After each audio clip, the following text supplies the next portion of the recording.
Good evening, everyone. It's Saturday. I hope everyone had a fantastic day today. Weather was beautiful, sun was shining, so I hope you're able to get out there safely and have a good time. So tonight I've got two stories. First one is called Never Let a Dinosaur Scribble, written by Diane Alber. And then I also have Dr. Seuss's Sleep Book from Dr. Seuss to end the night. So I'll go ahead and get started with this one. So I hope you guys follow along and enjoy.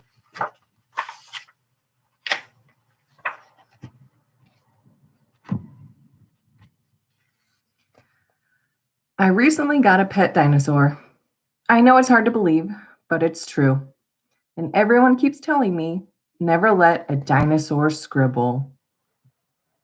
I have never heard that before. I wonder why. Why would anyone say such a thing? I mean, dinosaurs are so strong and powerful. So why can't they scribble? The dinosaur lifting weights. Gotta stay strong.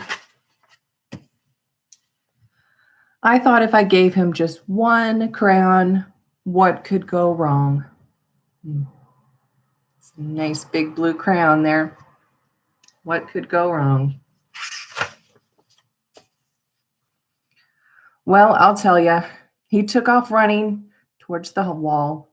We don't scribble on walls. Only paper, I yelled. Oh, there he goes, straight for the wall. Oh, no. Thank goodness my dinosaur has a short attention span. Just before he was going to scribble on the wall, he noticed a couple of stones instead. Yep, stopped short. There he is looking at those stones.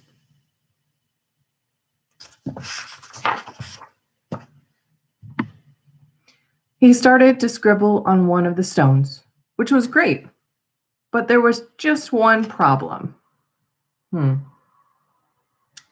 I don't know what that is.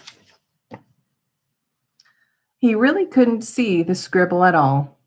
I could tell he had another idea.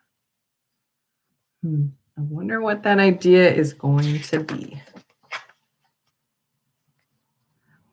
He went to grab the paint. This wasn't going to end well. Oh boy, he grabbed a lot of paint. Oh, that is definitely more than a crayon will do. Oh boy. But surprisingly, it didn't make as big of a mess as I thought. He just quietly painted his little stone and it turned out awesome. But then he got another idea. Look at him working on that stone. That's pretty cool. I wonder what's going to happen. Oh boy. He wanted to paint dinosaur-sized stones. It didn't take long before he was rolling boulders into the room, one after another. Oh boy, it is quite the boulder. Look at him. He does not look happy about that. Oh my. It had become the biggest rock pile I had ever seen. And the way he painted the rocks was truly extraordinary. But you couldn't see my floor or my bed anymore. I had to find a place for his rock pile and quick. Then I heard a noise down the hall. He's doing an awesome job painting those boulders, though. That's pretty cool. Oh, this was it. I was going to be in so much trouble. I popped my head out of the door. My mom was standing right there. Before my mom could say anything, I started to explain the mess she was about to see. Well, it all started when I heard to never let a dinosaur scribble. But I had to find out why. So I gave my dinosaur a crayon, and then he ran towards the wall with it. Thank goodness he got distracted with some small stones and started scribbling on them instead. But he couldn't see the scribble at all, so he got some paint. He loved it so much that he got bigger stones, giant ones, and made a big mess. And I'm sorry. Oh, that's his story. My mom peeked around the corner and smiled. You didn't make a mess. You made some spectacular stone art. When I turned around, there was just a little pile of stones on my table. No huge boulders and no gigantic rock pile, but still some of the best art ever. That's adorable. It was just all in his imagination.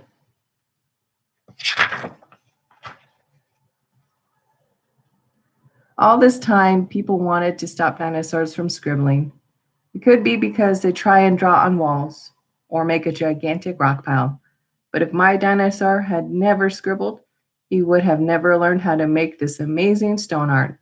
So the next time you hear, never let a dinosaur scribble, just remember, all great art starts with a scribble, and even dinosaurs have to start somewhere.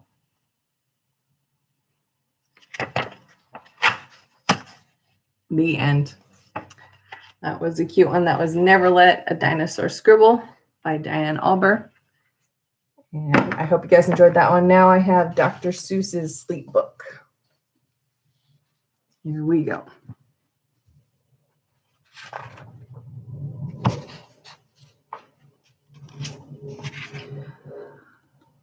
The news just came in from the county of Keck that a very small bug by the name of Van Vleck is yawning so wide you can look down his neck.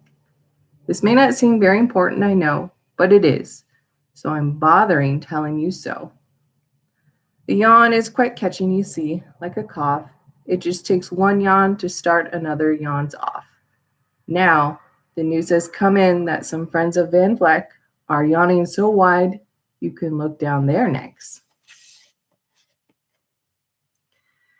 At this moment right now, under 7 more noses, great yawns are in blossom. They're blooming like roses.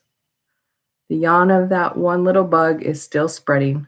According to latest reports, it is heading across the wide fields through the sleepy night air, across the whole country toward every which where. And people are gradually starting to say, I feel rather drowsy. I've had quite a day.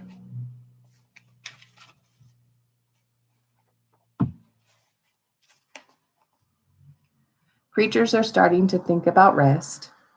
2 Bifurobomb birds are now building their nest. They do it each night, and quite often I wonder how they do this big job without making a blunder. But that is their problem, not yours and not mine. The point is, they're going to bed, and that's fine. Sleep thoughts are spreading throughout the whole land. The time for night brushing of teeth is at hand. Up at Herkimer Falls, where the great river rushes and crashes down crags in great gargling gushes, the Herkimer sisters are using their brushes.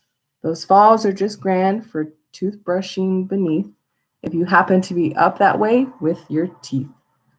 The news just came in from the castle of Grupp that the lights are all out and the drawbridge is up.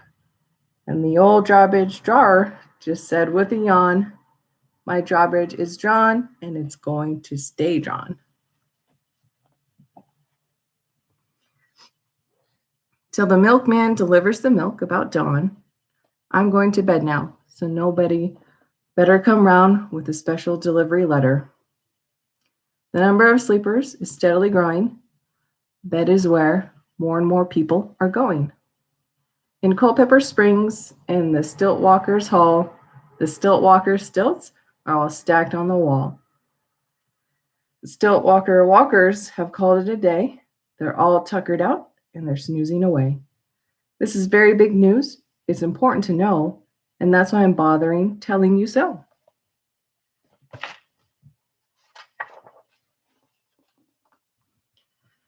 Way out in the west, in the town of Merced, the Hinklehorn Honking Club just went to bed.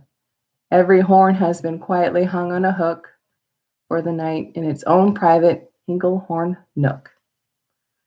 All this long happy day, they've been honking about, and the Hinklehorn honkers have honked themselves out. But they'll wake up quite fresh in the morning, and then they'll start right in Hinklehorn honking again. Everywhere, creatures are falling asleep. The collapsible Frink has just collapsed in a heap. And by adding the Frink to the others before, I am able to give you the Who's Asleep score. Right now, 40,404 creatures are happily, deeply in slumber. I think you'll agree that's a whopping fine number.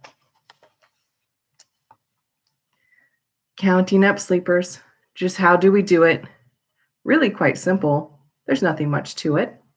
We find out how many, we learn the amount by an audio talio count.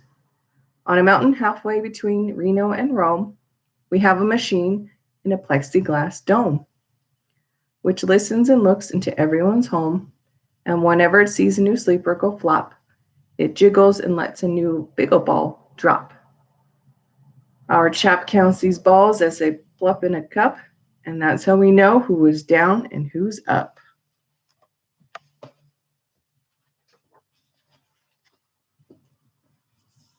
Do you talk in your sleep? It's a wonderful sport, and I have some news of this sport to report. The world champion sleep talkers Joe and Mo Redsoff have just gone to sleep and they're talking their heads off. For 45 years now, each chattering brother has babbled and gabbled all night to the other. They've talked about laws and they've talked about gauze. They've talked about paws and they've talked about flaws. They've talked quite a lot about old Santa Claus. And the reason I'm telling you this is because you should take up this sport. It's just fine for the jaws. Do you walk in your sleep? I just had a report of some interesting news of this popular sport. Near Finnegan Fen, there's a sleepwalking group which not only walks, but it walks a la hoop. Every night they go miles. Why they walk to such length? They have to keep eating to keep up their strength. So every so often one puts down his hoop, stops hooping and does some quick snooping for soup. That's why they are known as the Hoop Soup Snoop Group. Sleepwalking, too, are the curious Grandles, who sleepwalk on hills with assorted-sized candles. The Crandalls walk nightly in slumbering peace, in spite of slight burns from the hot dripping grease. The Crandalls wear candles because they walk far, and if they wake up, want to see where they are. How fascinating.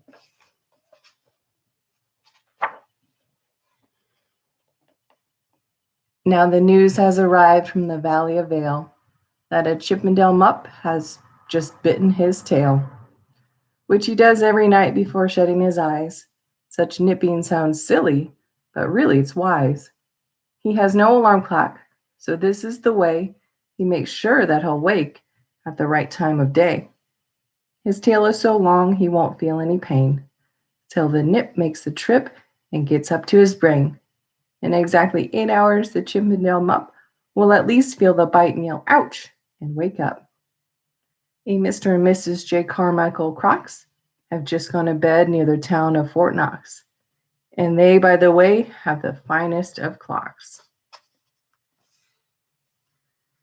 I'm not at all sure that I quite understand just how the thing works with that one extra hand.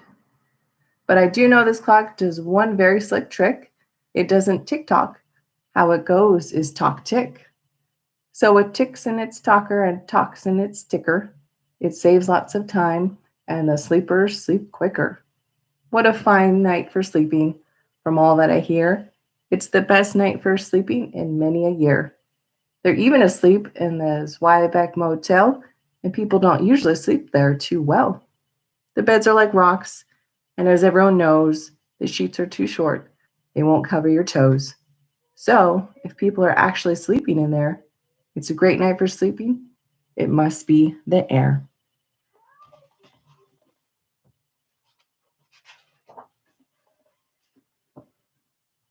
It's a great night for snores. I just had a report of some boys who are tops in this musical sport. The snortiest snorers in all our fair land are Snorter McPhail and his Snort Band. This band can snore Dixie and Old Swanee River so loud it would make 40 elephants shiver. The loudest of all of the boys is McPhail. He snores with his head in a 3-gallon pail. So they snore in a cave 20 miles out of town. If they snored closer in, they would snore the town down. Do you know who's asleep out in Funa Laguna? Two very nice Funa Laguna Babuna. We've added them into our Who's Asleep count, which has grown to a really amazing amount. Exactly 8,808 creatures are sleeping now.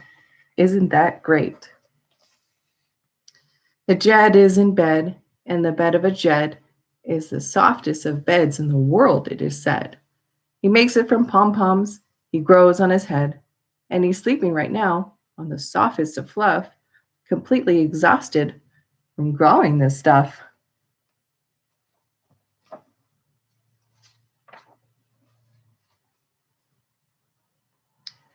The news has come in from the district of Doft that two oft are asleep and they're sleeping aloft.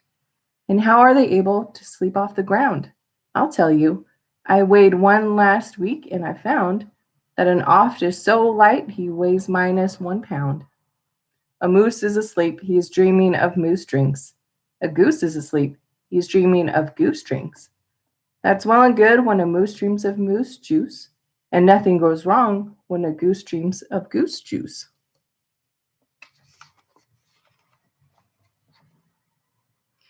But it isn't too good when a moose and a goose start dreaming they're drinking the other one's juice.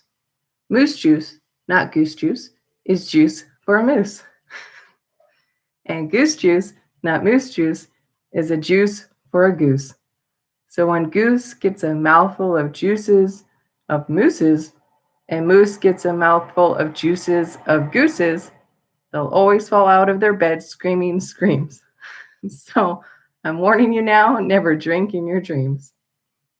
Speaking of dreaming, I think you should note that the Bumbletub Club is now dreaming afloat. Every night they go dreaming down Bumbletub Creek, except for one night every third or fourth week, when they stop for repairs because their Bumbletubs leak. But tonight they're afloat, full of dreams, full of bliss, and that's why I'm bothering telling you this. There they are.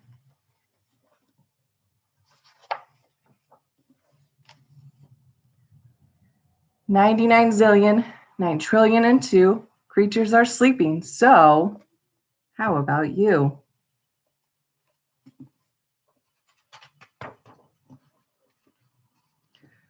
When you put out your lights, then the number will be 99 zillion, 9 trillion and 3. Good night. All right, and that was Dr. Seuss's sleep book.